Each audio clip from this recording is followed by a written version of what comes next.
what we show you guys is gonna work, okay? So right here, as you can see right in the screen, so this is the process that we follow, right? So right now we are currently on the onboarding or essentially somewhere around this map, right? So usually what happens is you get registered, you build your avatar. Your avatar is who you're gonna be in the government. What are you gonna provide? Who buys your particular product or service? Once you know exactly what you want to provide to the government, you do some market research to validate that particular offer and find an agency that buys that particular offer. Then you initiate contact with that agency, you build the relationships, and you just start, following up with them, right? In the process of doing that, you will find opportunities that make sense. You can now pursue those particular opportunities.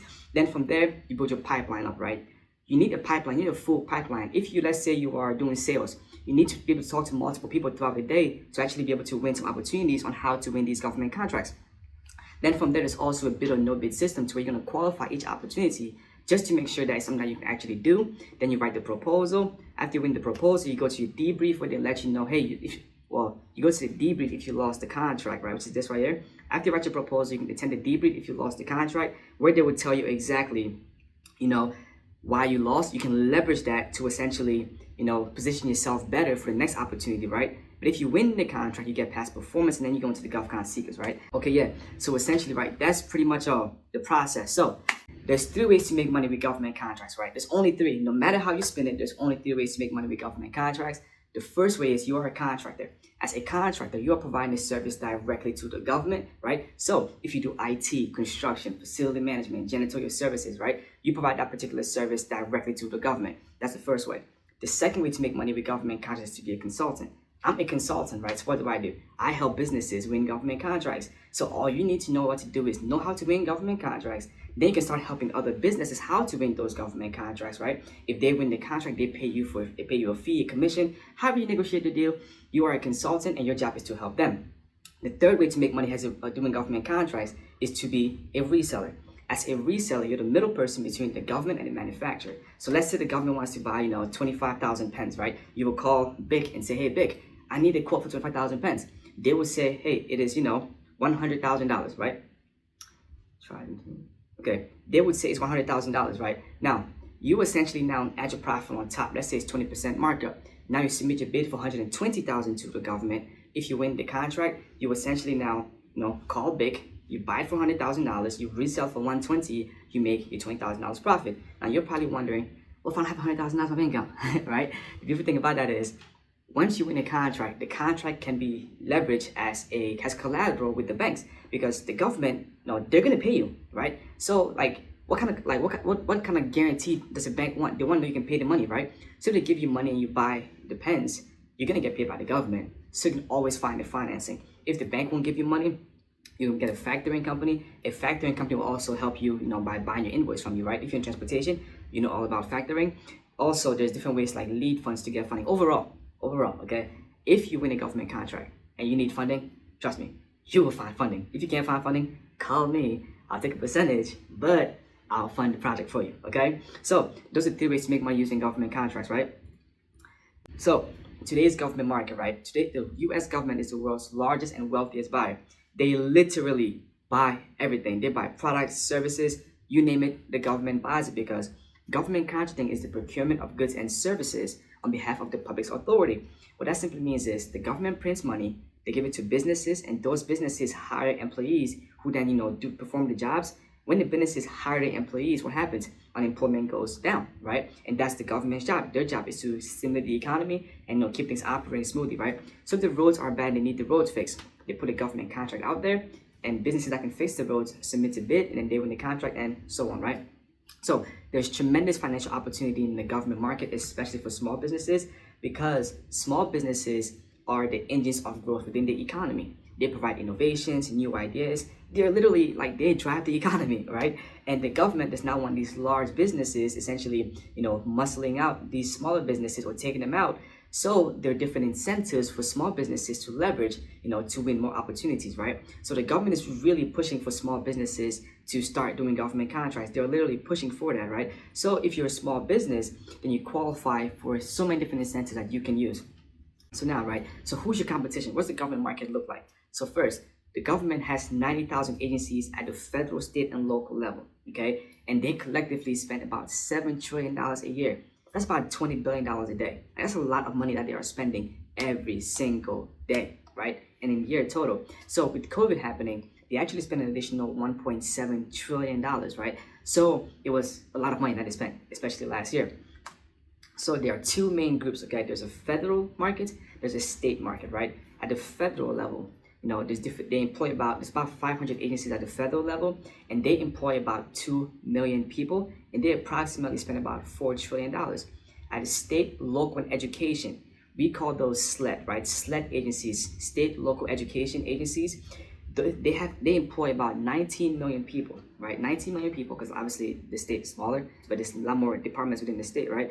And they approximately spend about $3.25 trillion. Now, if you break it down a little bit more, it goes down to about 39,000 cities, towns, and counties, about 35 special districts, 14,000 schools, and 2,000 universities, right? State universities. So if you're doing government contracting, there's different agencies that you can work with. This depends who buys your particular product. If you want to do business with the schools, you can provide office supplies to schools. You want to do hospitals, that's one too, right? You want to go to special district, your counties, your local, right? You can pursue contracts at any level, okay? It's all about knowing who you want to do business with, right? That's why it's very important to know the 4 pillars I'm going to talk to you guys later about. So the question is, who are you currently competing with, right? So people think that the government market is so competitive, but trust me, it's not, okay? It can be, but it's not. So right now in the United States, right, 2021, there's about 30 million businesses active today, right? 2/3 of those businesses are not, well, first of all, 30 million businesses, 2/3 of them are just holding companies. So about 20 million businesses are one employee or just holding companies, right? That leaves only 10 million businesses that are actually more than one employee and trying to grow on a day-to-day basis, right? Now that number fluctuates obviously because everybody's going out of business and back and forth, but it's about 10 million real businesses actually pursuing or that are active every single day. Out of those 10 million businesses, 2 million, only 2 million are actually pursuing government contracts, right? So you have 2 million businesses pursuing $7 trillion. That's about $3.5 million per business annually, because the government gets a new budget every single year. Now the reality is, out of those 2 million businesses, all of them know how to win government contracts, right? I would say about like half of them have no idea what to do as far as government contracting. They have their DUNS number, they have their KH code, and that's it, right? So it's not competitive. It's actually a shortage, right, of businesses that are pursuing government contracts. So now, right, you might think, okay, well, out of those 2 million businesses, they're mostly large businesses. Well, there's not, right? Because a large business, according to the federal government, is a business that has more than 500 employees. Out of all those businesses, right, out of all the 10 million businesses, about 20,000 are actually large businesses over 500 employees, right? That means that 9,980,000 businesses are small businesses, right? So you are able to go out there and start winning government contracts if you simply know how to position yourself and actually pursue these government contracts. And I'm happy that you guys are here today because I'm going to tell you guys exactly what to do, how to win some government contracts, right? So all this making sense, by the way? Yes. All right, awesome. Preach on. All right, awesome. Okay, all right, so some myths about government contracting, right? So the government is looking for the cheapest solution. That's a myth, right? They're not. They want the best value, okay? And yes, sometimes they might say want the lowest price, but most of the time they want the best value, right? Now, there's something called LPTA, lowest price technically acceptable. That means you're looking for the lowest price. However, if you go too low to where they know you can't do that contract, come on, man. They'll be like, come on, it's really? Like, it's worth $100. You want it for 20? Come on, man. Charge me more, right? They're gonna say that. Another myth is it's very competitive and has low margins. That is not true. As you can see, there's not many businesses pursuing government contracts and the margins are not low, right? It depends what kind of solutions you're providing, but you can make some money. If you provide a great solution to the government, you can make a lot of money, like a lot of money, because it's looking for the best value, right? You might charge $1 million and it's okay solution. I might charge $7 million and it's a great solution. Guess what? They would just print the money and pay me $7 million, right? That's why the government just prints money, and they just printed so much money this year or last year that you need to enter the government market. Okay, guys. So the government is really looking for long-term relationships, right? So a good strategy that I like to implement is you want to get in. Okay, so there's different agencies, right? It might be hard to get in the door. Once you get in the door, you want to stay inside the door, right? So how do you get in the door? You might say, hey, you know what? I'm going to take an L on this particular opportunity. I'm not going to lose any money, but I'm going to go to lower margins, right? Lower margin, get into the door, win the contract, get in there. Now, when you're in there, provides so much value that you stay in there and make your money back on the back end, right? 20% of government contracts are posted online. That's like your state, your federal, only 20%. And the 80% of government contracts are not posted online at all, right? So everybody's competing, for 20% that's posted on Beta, SAM, and State's website. But there's a whole 80% that's not posted online because they want you to get in the door first. Once you get in the door, they can now start, giving you sole source contracts, get you direct rewards, right? Because the government does not have the bandwidth to essentially write all these proposals because it takes time to write the proposals, get it approved, and no one wants to do that. I don't like writing proposals, right? Imagine the government had to write all these proposals. They would need to hire probably another 2 or 3 million employees, right? So the 20% is just posted online. So leverage that 20% to get in the door. Once you're in the door, then you can make your money back on the back end because they're going to show you sole source opportunities. We'll talk about that later on. But overall, is it hard to find contracts? It is not hard at all. You just don't know where to look, right? And if you find the opportunity, you might know how to actually bid that contract. And most thing I see is most businesses that want to do government contracts, they never submit a bid. Like, how many of you guys are actually registered to bid on contracts, but you never submitted a bid? However, you find opportunities that you like. Put a 1 in the chat if you've never submitted a bid, however you've been registered for a while. So don't be scared. Just shoot your shot. The worst they'll say is no. If they say no, guess what? Say why. They'll tell you why. You pivot, you change it a little bit, and you submit another bid again on the next opportunity. Because the government's not going anywhere. They're not going anywhere. They're going to keep printing and printing and printing money. My first bid I ever submitted for my company, I won. It was the lowest price technically acceptable. Now, I underbid the contract because I had no experience, right? But I underbid it knowing that, hey, at this price, I can do the job, right? So we did that and won the contract because most companies that are already established in the government market, they know what the prices are already. They're not underbid themselves. Me being new, I have low overhead. I can go in and say, look, you guys do it for 40K? I can do it for 25, My expenses will be like, let's say 17K. I still made $8,000, so why not? Let's go, right? But in the process of doing that, you will learn and then you'll be able to, go in more opportunities. But you really just got to start, okay? So there's different contract thresholds, right? Contract thresholds. So there's 3 contract thresholds. The first contract threshold is a micro purchase.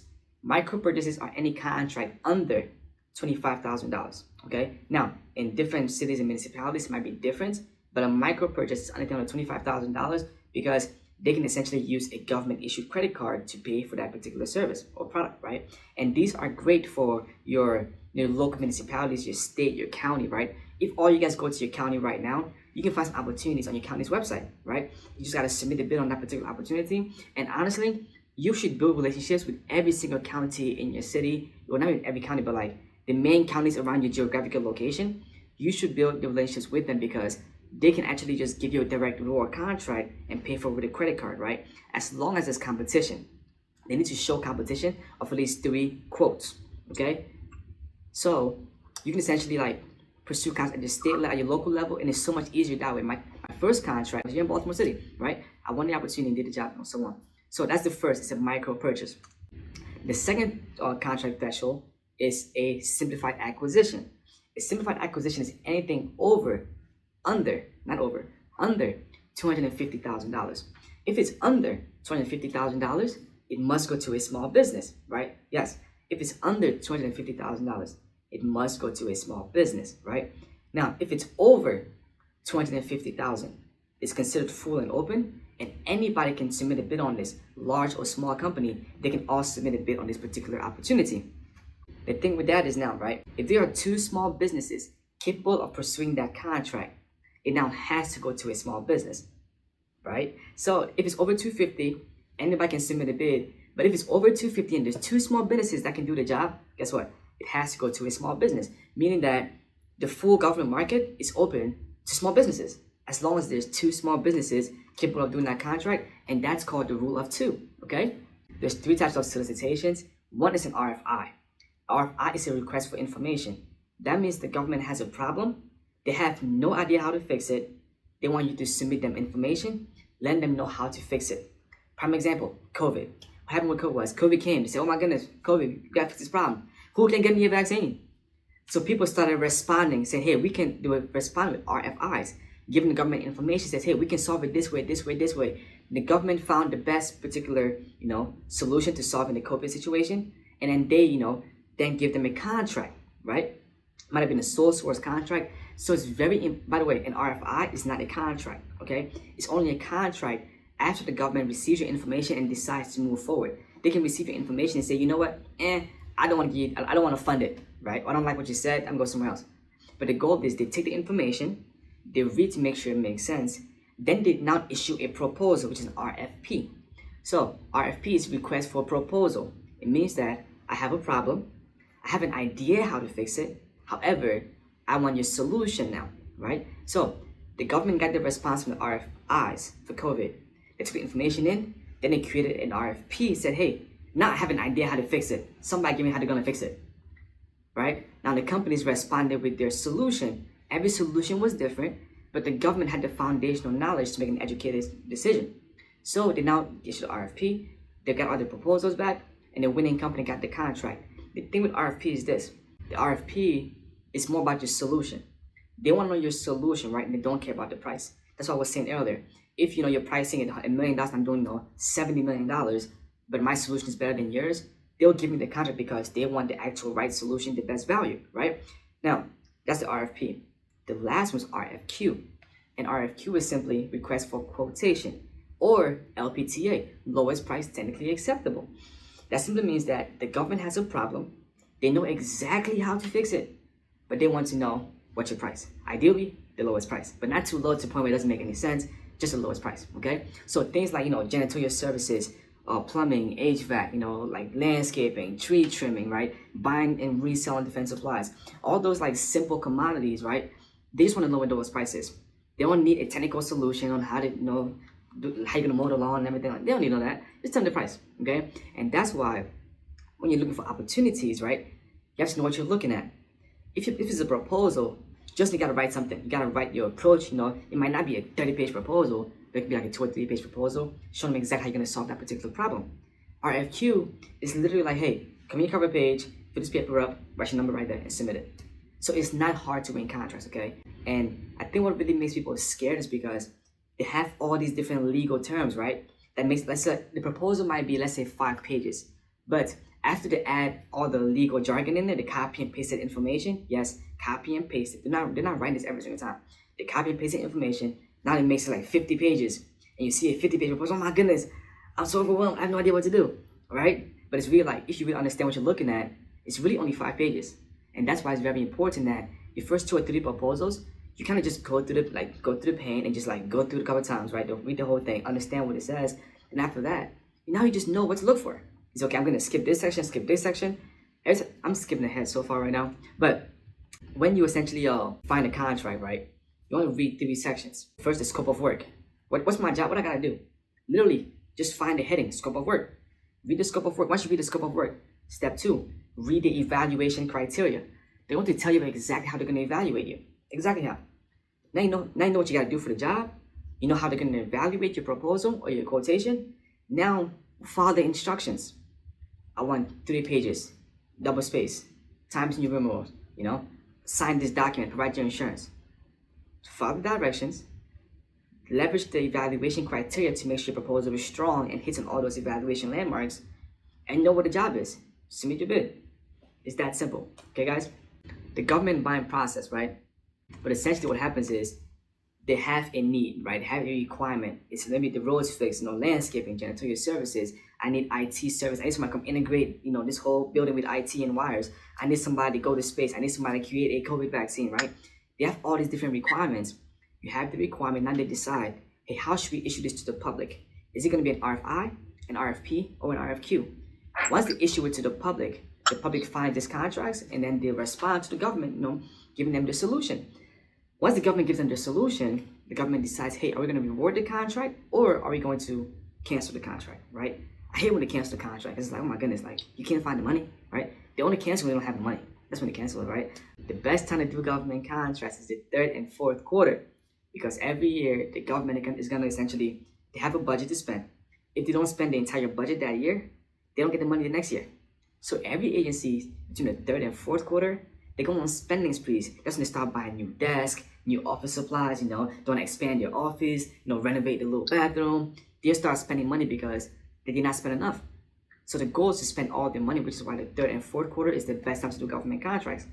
And right now, we are approaching the third quarter, so you guys better enter the government market because money's gonna be pumping out there, right? So essentially, the government has a requirement. They decide, hey, let's do it RFP, RFQ, and RFI.